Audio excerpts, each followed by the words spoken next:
कर रहा हूँ। ठीक है, स्टार्ट कर दिया। ओके, बोलना चालू कर रहे हैं। सुनो, डिविडेंड पेज नंबर 175 पे आओ। पहुंच गया पेज 175 पे, उसी पे रहना थोड़ी देर तक। ठीक है, मैं बोलना चालू कर रहा हूँ, ध्यान से सुनो। अभी I will do some board work, तुमको कॉपी करना है। ठीक है,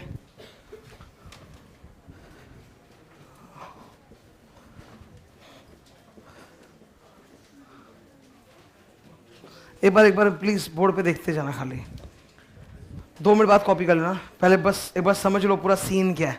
कई जन को ये सीन ही कंफ्यूजिंग लगता है, तो पहले वो क्लियर करता हूँ। एक बार मैं सीए के बारे में बोल रहा हूँ। आईपीसीसी में अपने सेक्शन नंबर कहाँ से होता है? 1 से लेके 122, और फाइनल में सेक्शन कहाँ से आता है? 123 से लेके एंड, दी एंड। ठीक है, अब इनमें ऑब्वियसली वो सारे सेक्शंस एप्लीकेबल है विच हैज बीन नोटिफाइड, वो सारे सेक्शंस एप्लीकेबल है विच हैज बीन, वर्चुअल में भी जगह है, वर्चुअल में बैठ सकता है भाई। वो सारे सेक्शंस नोटिफाइड जो हो चुके अब तक, केवल वही तो एप्लीकेबल होंगे। सारे के सारे 470 सेक्शन तो एप्लीकेबल नहीं है, because they have not been notified. तो जो नोटिफाई नहीं हुआ उसमें हम लोग को पुराना पढ़ना पड़ता है। ठीक है, अब अगर मैं बात करूं सीएस एग्जीक्यूटिव में ये फुल है। जो भी कंपनी लॉ हम लोग आईपीसी में पढ़ रहे हैं तोड़ के, और फाइनल में पढ़ रहे हैं तोड़ के, 2 पार्ट में तोड़ के पढ़ रहे हैं, that is there in CS executive. मैं एग्जीक्यूटिव के बारे में सीएस में बात करूं बिकॉज कई जन सीएस के भी है, तो इसलिए मैं सीएस के लिहाज से बता रहा हूं। तुम लोग में से कई जन ऐसा भी होगा जिन्होंने शायद, मेरे पास तो सीए फाइनल के लिए तुम ट्यूशन के लिए आए हो, पर तुम्हारे पास शायद सीएस का डिग्री ऑलरेडी है, तुम पास हो चुका है, या तुम सीएस भी पैरेलली किया है, because most of the students parallelly भी करता है। तो अब क्या होता है, जो कंपनी लॉ हम लोग यहाँ पर तो सीए के अंदर तोड़ तोड़ के पढ़ते हैं ना, थोड़ा यहाँ पढ़ लिया, थोड़ा वहाँ पढ़ लिया, वो सीएस वालों के inter level which is called executive level, उसमें पूरा का पूरा वहीं पे आ जाता है। और आना भी है, उनके कोर्स का नाम ही है company secretaries. The main statute that is there in their syllabus is company law. तो उनको तो पूरा कंपनी लॉ शुरू में ही करा दिया जाता है। फाइनल में भी जब वो लोग मूव करते हैं, सीएस फाइनल को बोला जाता है प्रोफेशनल, तो उसमें भी ये बरकरार रहता है, ये सेम कंपनी लॉ बरकरार रहता है, यही same syllabus wise is same, खाली थोड़े बहुत चैप्टर्स इधर उधर होते हैं। ठीक है, थोड़ा और एक्स्ट्रा है, नहीं है वगैरह, बट मोर और less the structure remains the same. Now अब एक चीज समझो, मैं एक चीज बता रहा हूं, जैसे कई जन ऐसा बोले मेरे को कि कंपनी लॉ जो भी मैं कराता हूँ, ये फाइनल का बैच में जो मेरा कंपनी लॉ चल रहा है, अभी डायरेक्टर्स खत्म हो चुका है ना, we have completed directors, we have completed one more chapter called company audit. Morning batch में अकाउंट्स बोल के एक चैप्टर है जो चालू कर चुका हूँ शायद, ठीक है, वो भी चल रहा है। And then this is the new extra class जिसमें मैं डिविडेंड पढ़ा रहा हूँ। तो एक्चुअली क्या हुआ कि कुछ स्टूडेंट्स का जैसे एक जनरल क्वेरी होता है, और जहाँ जहाँ भी मेरे को कुछ पॉजिटिव सुनने को मिलता है कि भाई ये ठीक करना, मैं करता हूँ, दैट्स नॉट डिफरेंट। वो हमेशा से मैं चेंज करते रहा हूँ, मेरे पढ़ाने का स्टाइल, मेरे बोलने का तरीका, वो सब बदलते रहा है। It has never been constant. हर 6 महीने में अगर कोई आता है तो देखिएगा कि डिफरेंस हो गया पढ़ाने के तरीके में। तो क्या कोई बोल रहा था, जैसे फाइनल में जो मैं कंपनी लॉ कराता हूँ ना, सीए फाइनल क्लासेस में 123 ऑनवर्ड्स वगैरह, थोड़ा सा हाई लेवल हो जाता है, बहुत ज़्यादा हाई लेवल होता है। मैंने कभी हाई लेवल तो पढ़ाया नहीं पहले, ठीक है। रमैया का बुक ला के पढ़ाया क्या कभी एक बार भी? नाम सुने? नाम नहीं सुना? आर्टिकल में देखता नहीं है वो बॉस लोग के पीछे इतना मोटा रमैया का बुक, या एमसी भंडारी का बुक होगा। कैलकाटा में एमसी भंडारी ज़्यादा चलता है। 14,000 मैं एक बार खरीदने गया था, 14,000 बोला, फिर मैं उल्टा आ गया था। ठीक है, 2 वॉल्यूम होता है इतना मोटा मोटा, कब ला के पढ़ाया मैं इतना मोटा मोटा 2 वॉल्यूम? नाम भी नहीं लेता। That's called hi fi. What ever I teach is basic, ठीक है, मैं वही बेसिक चीज़ पढ़ाता हूँ। और फाइनल में भी तुम कोई स्टूडेंट जब पढ़ने आता है सी फाइनल में, तो I have never like belittled anyone कि भाई तुम इंटर में फलाना जगह पढ़ा नहीं सीखा, वो सब बोलने का कोई सेंस ही नहीं बनता है। ठीक है, कोई अपने आप पढ़ा है, कोई कहीं पढ़ के आया, कोई मेरे से पढ़ के आया, इट्स ऑल मिक्स बैग। ठीक है, तो मैं तो जब भी फाइनल में डायरेक्टर्स भी पढ़ाया तो मैं एकदम जीरो से स्टार्ट किया। जो पहली क्लास अपनी हुई थी कंपनी लॉ की, उसमें तो मैं शायद ORSR सब पढ़ा रहा था बैठ के, MOA क्या होता है, AOA क्या होता है, एक बेसिक्स डिस्कशन कर रहा था। तो मेरा जो भी डिस्कशन होता है कंपनी लॉ में, चाहे वो इधर हो चाहे वो इधर हो, इट्स सेम। मतलब तुम आईपीसीसी की क्लास में भी अगर कोई जाएगा तो वो देखेगा कि मैं जितने डेप्थ के साथ मतलब धीरे धीरे फाइनल में कराता हूँ एक एक चीज़ बोल के, वही मैं इंटर में फॉलो करता हूँ। बस एक क्लास का जो एक टोन होता है उसमें फ़र्क होता है कि आईपीसीसी में कॉमेडी वगैरह बहुत ज़्यादा होता है, फाइनल में वो नहीं होता, बिकॉज मेरे को बोलने के लिए बहुत कंटेंट है, मैं कॉमेडी में टाइम पास नहीं कर सकता, there is a lot of content to teach, पर द लेवल इज सेम। मतलब होता ही है कि ये चीज़ ना अगर अपने को इंटर में डाल दिया होता ना तो अपने इंटर में भी पढ़ लेते, ऐसा नहीं कि फाइनल में डाला है तो अप लेवल हो गया, ठीक है, ऐसा बिल्कुल नहीं है कि फाइनल में when they are putting these sections, मतलब these sections are up level sections, they are not up level sections, they are the same sections. कानून जब बनाया वो पार्लियामेंट में लॉ मेकर्स ने, तो उन्होंने थोड़ा ऐसा किया कि अच्छा ये सीए वाला लोग आईपीसी में पढ़ेगा या फाइनल में पढ़ेगा, उन्होंने तो पूरा एक लॉ एक साथ दिया है ना, उनके लिए शेयर कैपिटल चैप्टर हो चाहे डायरेक्टर चैप्टर, एक ही औकात है, तो इट्स ऑल सेम। बस वो एक साइकोलॉजी का फर्क होता है कि तो फाइनल का चैप्टर्स है तो सीरियसनेस ज़्यादा, ऐसा कुछ भी नहीं है, it's all the same. Now dividend chapter की अगर मैं बात करूं, डिविडेंड यहाँ बाउंड्री पे है,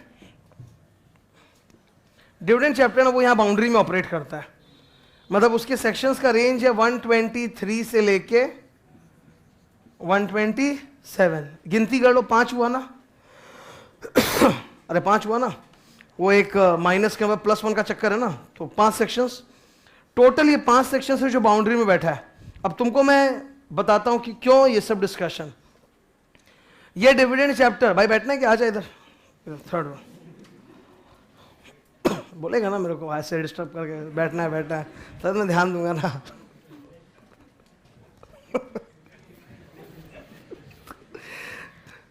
इधर ये 5 सेक्शंस जो है ये है डिविडेंड चैप्टर जो आज स्टार्ट करने जा रहा हूं। एक समय था, मतलब ओल्ड कंपनी लॉ में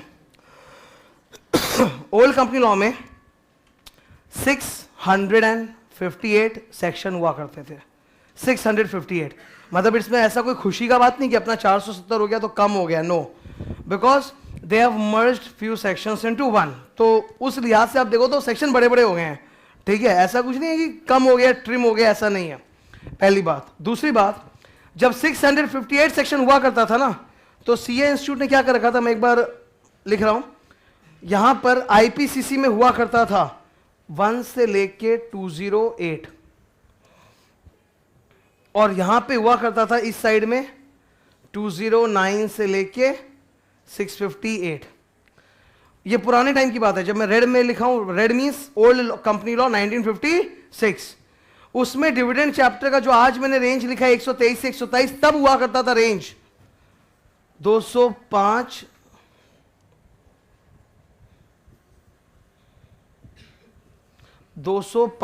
से लेकर 208, तो वही डिविडेंड का चैप्टर जो आज तुम यहां फाइनल में पढ़ रहे हैं ना, वो इंटर में हुआ करता था। जब मैं इंटर का एग्जाम दिया था तो मेरे टाइम पे आईपीसी में यहां पे हुआ करता था वो चैप्टर डिविडेंड का, जो तुम फाइनल में पढ़े वो सेम चैप्टर किस सिलेबस का हिस्सा था, आईपीसी के सिलेबस का हिस्सा था। तो ये जो बाउंड्री वाला चैप्टर है डिविडेंड, अब क्या हुआ, ये इन्होंने अचानक से सीए इंस्टीट्यूट ने इंटर से उठाया और कहां घुसा दिया, फाइनल में घुसा दिया। पहले फाइनल के लॉ में नहीं था, तो इसका नतीजा क्या था, इसका इंपैक्ट क्या था, बता रहा हूं। अब मैं फाइनल के एंगल से बात कर रहा हूं। सीए फाइनल में तुम्हारे थ्योरी पेपर्स में जो 2 मैं डील कर रहा हूं, मैं उसी के बारे में बात करूंगा, ऑडिट एंड लॉ। ये ओल्ड सिनेरियो है और ये तुम्हारा न्यू सिनेरियो होगा। ओल्ड सिनेरियो में क्योंकि कंपनी लॉ के अंदर फाइनल में डिविडेंड चैप्टर नहीं था, तो यहां डिविडेंड नहीं पढ़ा जाता था, और वो लोग डिविडेंड पे क्वेश्चन पूछते थे ऑडिट के पेपर में,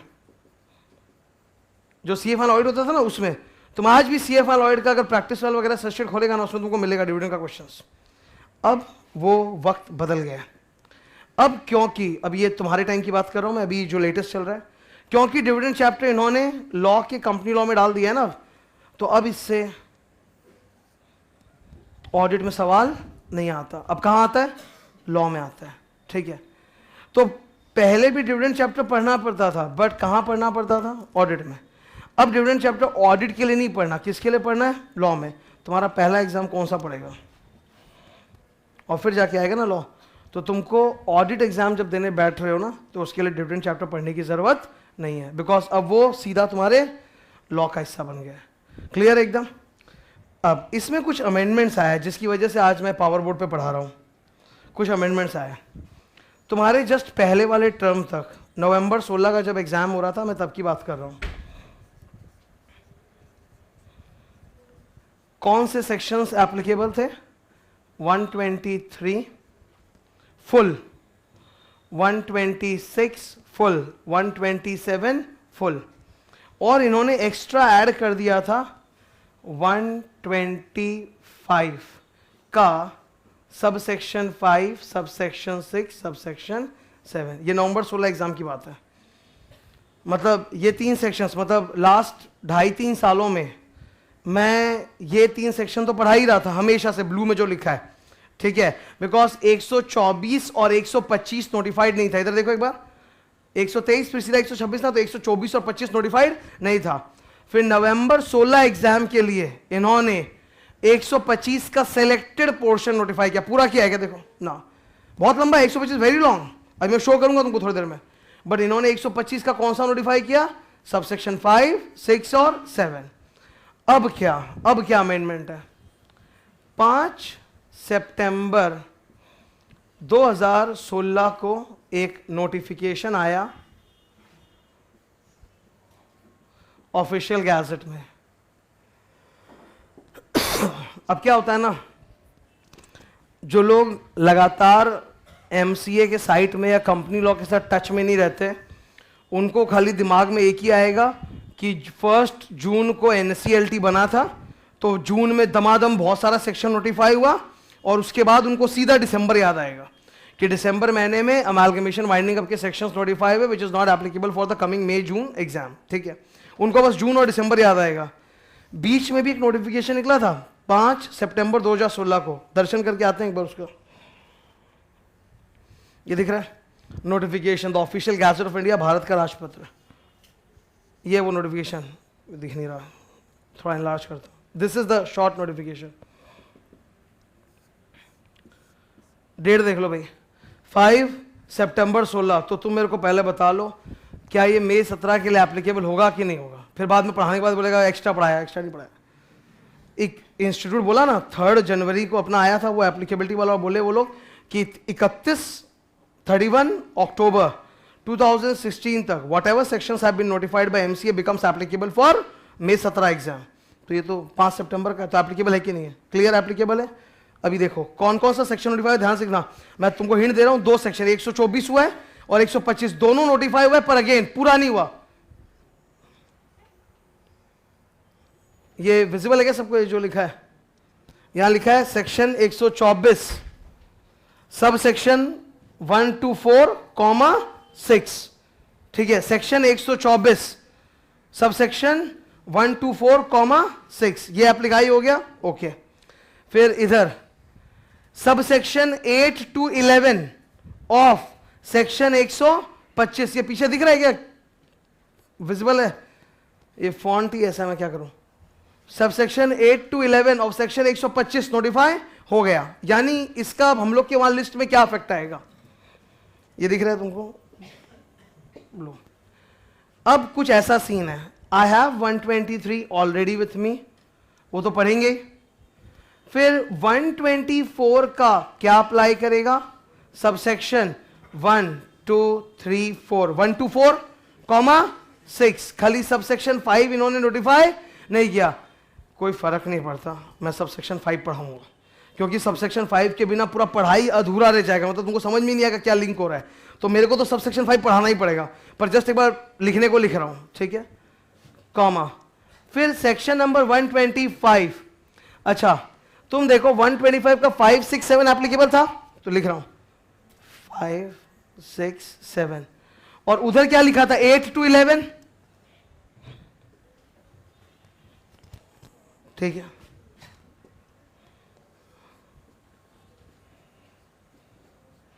तो ये section 125 and then section 126, section 127।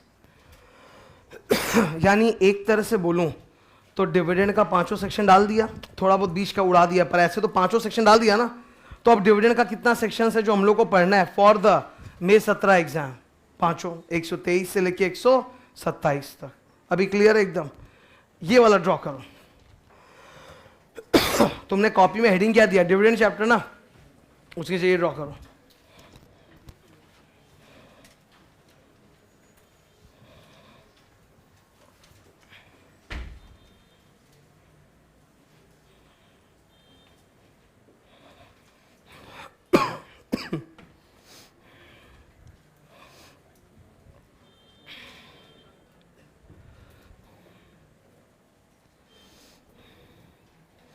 तो तुमको सोर्स क्लियर है कि कहां से डाल के बोल रहा हूं, क्या बोल रहा हूं? ठीक है, तो अब मैं उतना सबसेक्शन के चक्कर में घुसने वाला नहीं हूं। आई विल टीच पूरा, मतलब फालतू का रिस्क क्यों ले, वो अधूरा सा पढ़ाई हो जाएगा वरना। अब आपने पूरा ही पढ़ लेंगे बैठ के।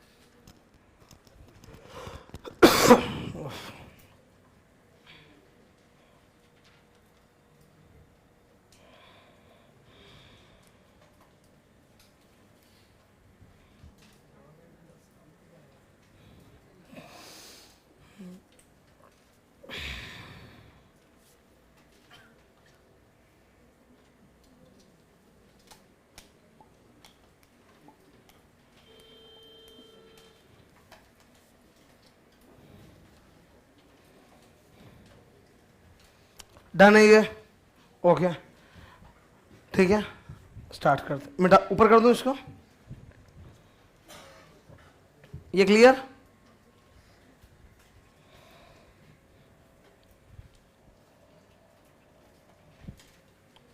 ठीक है, अब मैं एक बार बोल दिया ये चीज, अब दोबारा मैं इतना सबसेक्शन नहीं बोलूंगा, मैं सीधा बस सेक्शन बोलूंगा।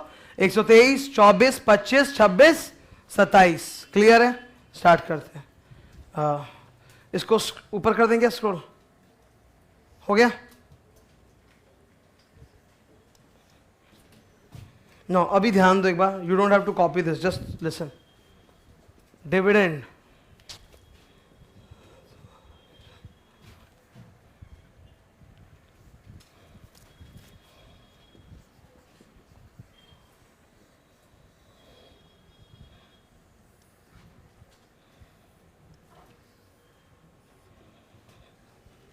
अकाउंट्स, ऑडिट, डायरेक्टर्स, ये जो हेडिंग्स है ये खुद बेयर एक्ट के अंदर लिखा हुआ है। सेक्शंस का रेंज इसमें कैसा जाता है, ये 123 से लेकर 127, फिर ये चालू होता है 128 से लेकर 138, फिर ये 139 से लेकर 148, फिर ये 149 से लेकर 205, इस तरह से मूव ऑन करता है। लेकिन जब भी पढ़ना चाहिए, घर पे भी तुम पढ़ रहे अगर रिवाइज कर रहा है, कभी वैसे मत स्टार्ट करो, बिकॉज मैं तुमको सच बोल रहा हूँ, ये 3 चैप्टर तुम्हारा कॉन्फिडेंस बिल्ड नहीं करेंगे। जब हम लोग घर पे पढ़ने बैठते हैं, या चाहे मैं कोचिंग में पढ़ा रहा हूँ, एक ही बात है, सबसे पहला काम होता है to gain confidence in the subject. तब वो सब्जेक्ट में कमांड आता है, कंट्रोल आता है। ठीक है, मैं तुमको सब बताता हूँ, कुछ सब्जेक्ट्स ऐसे होते हैं ना जिसपे अपने को कमांड या कंट्रोल महसूस नहीं होता। तुम नोटिस किया होगा, मैं नाम क्यों लूँ, 8 सब्जेक्ट्स है, कुछ सब्जेक्ट्स होते हैं ना भाई अपने पढ़ लिए, पर पढ़ने के बाद एकदम रिग्रेट कर रहे, कॉन्फिडेंस महसूस नहीं हो रहा, इट हैपेंस। तो जब तुम कंपनी लॉ का बात करो तो कॉन्फिडेंस वहां से आएगा, इन सब से नहीं आएगा। ये तीनों चैप्टर लल्लू पंजू लेवल है, ये तीनों चैप्टर लल्लू पंजू लेवल है, मैं सच बोल रहा हूँ। कॉन्फिडेंस यहीं से आता है, ये हार्ड है ना, तो इसको क्रैक कर दिया, मतलब हाँ अब मेरे को लॉ आ रहा है समझ में, एकदम कंट्रोल आ रहा है। तो इसलिए we started with this, we did this one, ये हो गया अपना ऑडिट खत्म, ये भी चल रहा है पाइपलाइन में, मॉर्निंग बैच में ये अभी चलेगा। डिविडेंड कितने क्लास का चैप्टर है? 2 क्लास, 2 क्लासेस का चैप्टर। आज अपनी पहली क्लास, एक और क्लास, डिविडेंड खत्म। इस सेक्शन का रेंज क्या देख रहे, 123 से 127। अब बुक में आओ, पेज कौन सा था? 175। मुझे वहां कुछ एडिटिंग कराना है। ओके 125 सुनो, 125 में सेक्शंस का रेंज देखो, ऊपर क्या लिखा है। मैंने पिछले बैच में भी जब वो 125 पढ़ाया था तो अलग से हैंड आउट देके पढ़ाया था, तो इस बार भी 124 और 125 मैं हैंड आउट दूंगा और फिर डिस्कस करूंगा। ठीक है, तो वो हैंड आउट अगले दिन करेंगे डिस्कस, अभी बाकी करते हैं। तो ऊपर से ध्यान से देखो, ऊपर क्या लिखा है, 123, 126, 127। अब होल्ड, 3 ओल्ड सेक्शन नंबर्स दिख रहा है क्या? ये मैं एक्स्ट्रा पढ़ा दिया करता था बिकॉज 124 और 125 नोटिफाई नहीं था, अब हो गया ना नोटिफाई। तो अब ये 3 ओल्ड पढ़ना है क्या? नहीं, काटो। 208, 205A, 205C, ये तीनों काटो और नीचे लिखो, नीचे लिखो, खाली जगह ना वहां लिखो 124 डैश लिखा, नीचे लिखो 124 dash unpaid dividend account, unpaid dividend account. फिर और एक लिखो 125 डैश, सुनो please, first listen to me. एक फंड का नाम है, शायद पहले कभी तुम लोग के सामने बोला होगा, IEPF, investor education and protection fund. लिखो investor education and protection fund.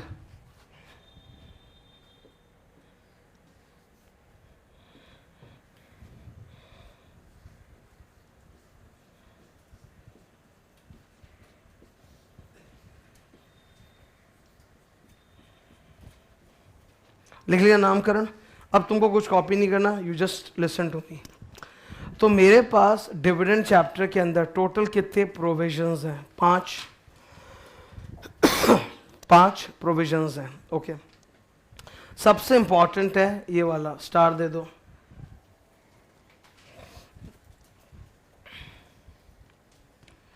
सबसे इंपॉर्टेंट 123 है। 123 में the variety of questions that they can set, कोई लिमिट ही नहीं है, इतना वेराइटी ठूस सकता है 123 में। अगर कोई तुमसे पूछे कि डिविडेंड का मास्टर सेक्शन क्या है, 123 बस। डिविडेंड का मास्टर सेक्शन क्या है? 123। डिविडेंड रिलेटेड जितना भी मेन ज्ञान है किस सेक्शन में? 123। एकदम क्लियर याद रखना, और नंबर याद रखना इजी है, 1 2 3 1 2 3, और ये तो एकदम अपना स्टार्टिंग पॉइंट है ना फाइनल का, 1 2 3। तो this is the master section on dividend, ठीक है। बाकी सेक्शन उसको सपोर्ट करने के लिए खड़ा है।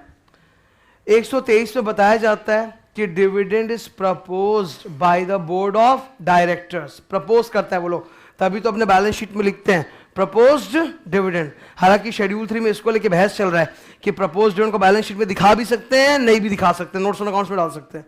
तो who proposes the dividend? Board of directors. But who declares it, who approves it? Share holders in annual general meeting. AGM में तुम लोग इकट्ठे होगे, एजीएम में 4 ऑर्डिनरी बिजनेस, अब ये सब तुमको याद होगा, एजीएम में 4 ऑर्डिनरी बिजनेस था, one of them is approval of dividend. तो तुम लोग आओगे, डिविडेंड अप्रूव करोगे। अब उसको लेके इसमें काफी ज्ञान दिया है, ठीक है, वहीं पे रखते हैं उसको। 124 क्या है? अभी नाम लिखा है, नाम देखो, अनपेड डिविडेंड अकाउंट, ब्रैकेट में लिखना तो एस्क्रो अकाउंट।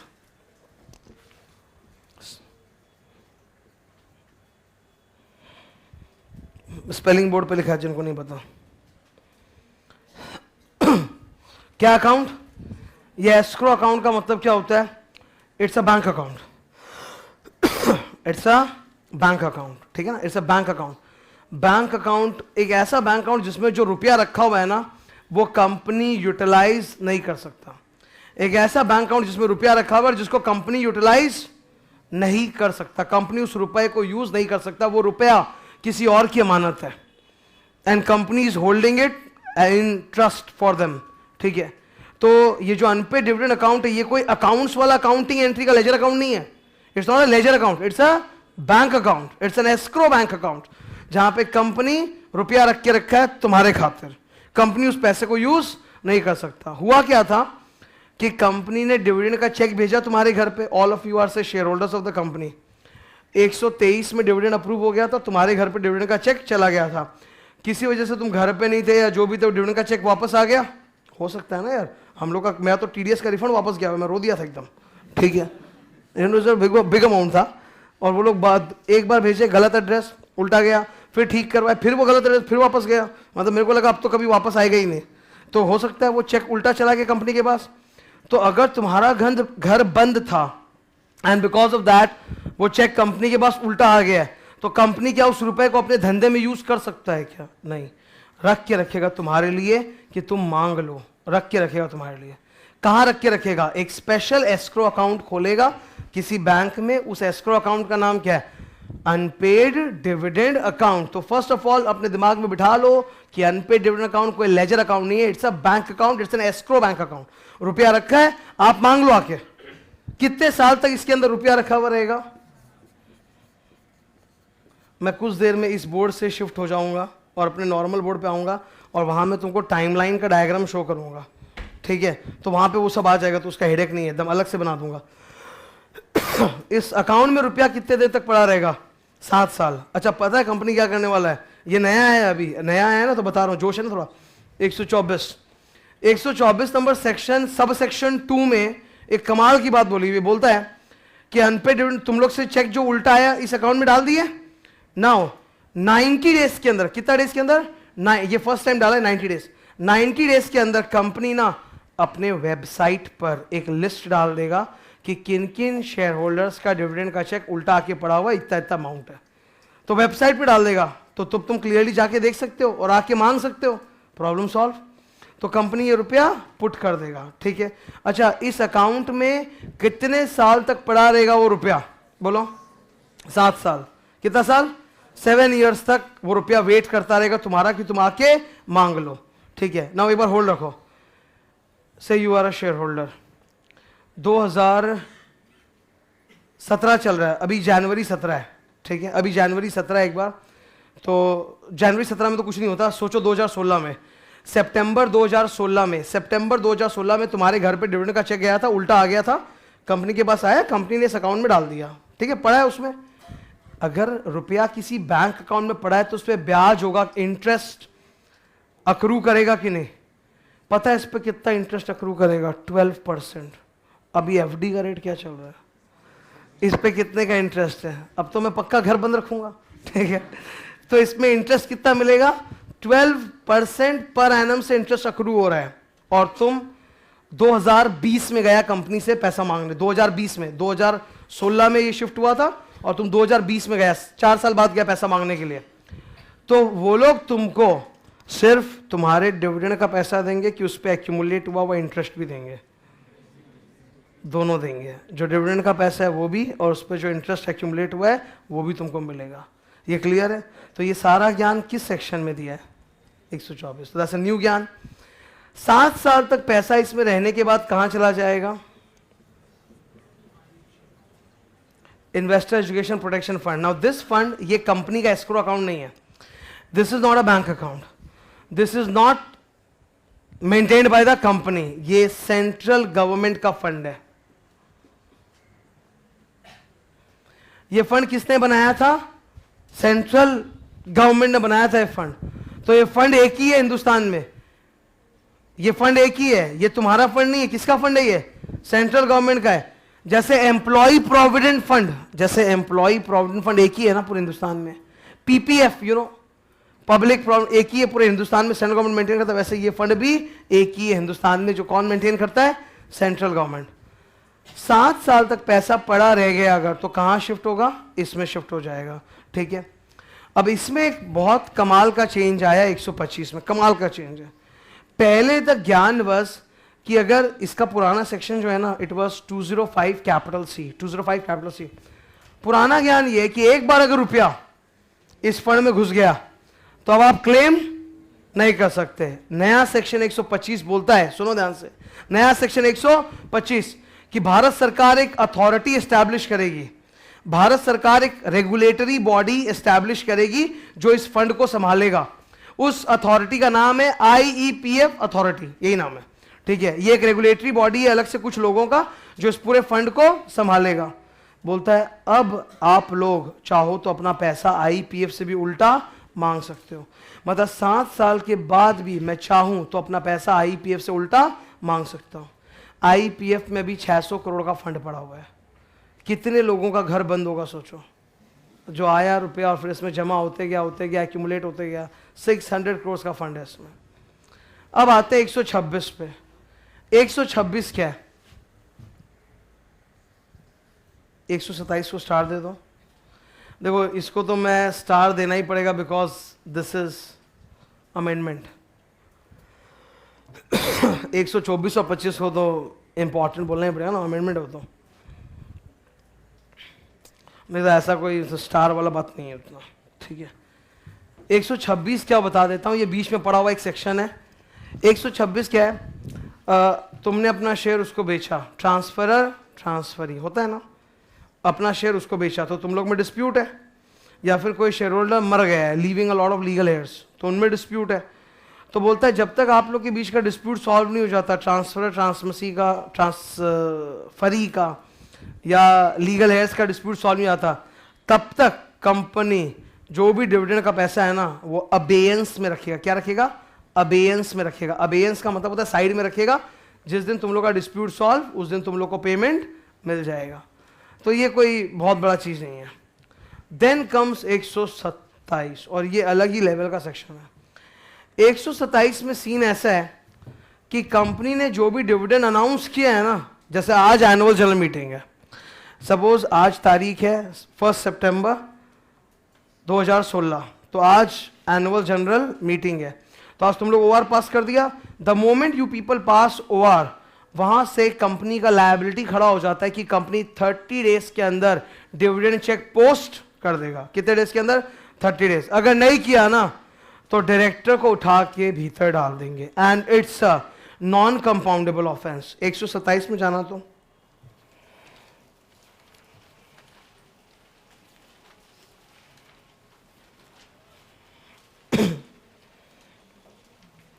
127 में शुरू में देखो प्लीज, एबीसी दिख रहा है क्या? एबीसी मिला क्या? नंबर ए पढ़ो, क्या लिखा है? Simple imprisonment for a term which में एक्सटेंड टू 2 years। उसके बाद एंड की और सर्कल, एंड फाइन कितने का बोला है? 1000 रुपीज एवरी डे, 1000 रुपया पर डे का फाइन लगेगा डायरेक्टर के ऊपर। फिर साथ में थर्ड पॉइंट में क्या लिखा है? कंपनी तुमको ब्याज भी देगी। कितना? अब तो और ज्यादा ब्याज देगी, 18% पर एनम। मतलब 30 दिन में अगर डिविडेंड चुका नहीं पाया कंपनी तुमको, तो कितना ब्याज है? 18% per annum, is too much, ठीक है। तो ये कौन सा ऑफेंस है? कंपाउंडेबल कि non compoundable? Non compoundable, because jail और फाइन के बीच में क्या लिखा था? एंड, ठीक है। तो ये बहुत इंपॉर्टेंट सेक्शन है कि 30 दिन में पेमेंट हो जाना चाहिए। तो ये 5 सेक्शंस का बंडल है जो हम लोग एक एक करके गो थ्रू करने वाले हैं। अभी क्लियर है एकदम डिविडेंड चैप्टर? अभी बहुत कुछ इसमें हाई फाई लेवल, मतलब जिसको हाई फाई बोलता है ना, वही इसमें बहुत कुछ बोलना मेरा बाकी है। खाली अभी बस एक चैप्टर का इंट्रोडक्शन हुआ है 5 सेक्शंस का, यहाँ तक डन है। मैं अभी ये बोर्ड बंद करके उधर स्विच ओवर मारने वाला हूँ, ठीक है। मनीष बोलना।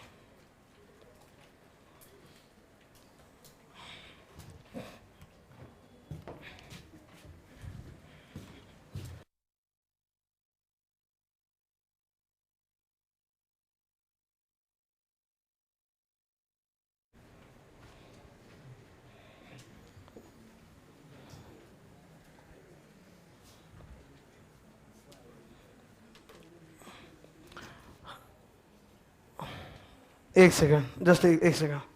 जब इस बोर्ड पे हैं तो एक बार दर्शन कर लेते हैं 124 और 125 का साइज कितना है। यहाँ पे चालू हो रहा है, तुमको दिख तो रहा नहीं होगा पक्का। ये देखो 124 दिख रहा है यहाँ पे? अब 124 अनपेड डिविडेंड अकाउंट, इसका हैंडआउट मैं अगले दिन दूंगा। 124 का 1 2 3 4 ये एप्लीकेबल है। 124 का 1 से लेके 4 तक एप्लीकेबल है। क्या एप्लीकेबल नहीं है? 5 नहीं एप्लीकेबल है। 6 है? हाँ है। ये 6 और भी है नीचे, 6 चला, 6 के नीचे ये रहा प्रोविजो, ये एप्लीकेबल है। अच्छा इतना सा 7 ये एप्लीकेबल है क्या? नहीं। तो 7 में से केवल 2 अप्लाई नहीं किया ना, 5 नंबर और 7 नंबर, बाकी 1 2 3 4 और 6 एप्लीकेबल है। अब आया ये 125, दिख रहा है 125? ये तो भयानक लंबा है एकदम। 125 का नाम इन्वेस्टर एजुकेशन प्रोटेक्शन फंड। ये 125 ये कहां से चालू होता है? 5 से अपने को करना है ना, 5 से 11 तक। 5 6 7 तो पहले हो चुका था, फिर 8 से 11, तो 1 2 3 4 नहीं पढ़ना। 1 तो पढ़ने लायक है ही नहीं, एक छोटा सा। 2 नंबर देखो, साइज देख,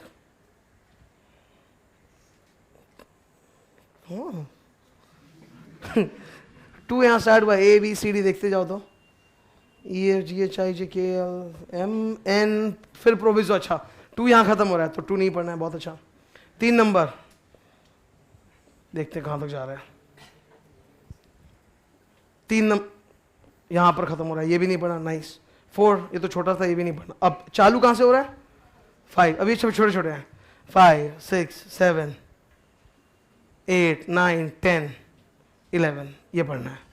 तो 125 में टोटल कितना सबसेक्शन है? 11। शुरू का 4 जो लेंदी था काम का, वो नहीं पढ़ना है। ओके, बाकी छोटा छोटा पढ़ना है। अभी डन है। अब ये नीचे मेरे को बंद तो कर दे। हाँ, ऑफ ऑफ ऑफ।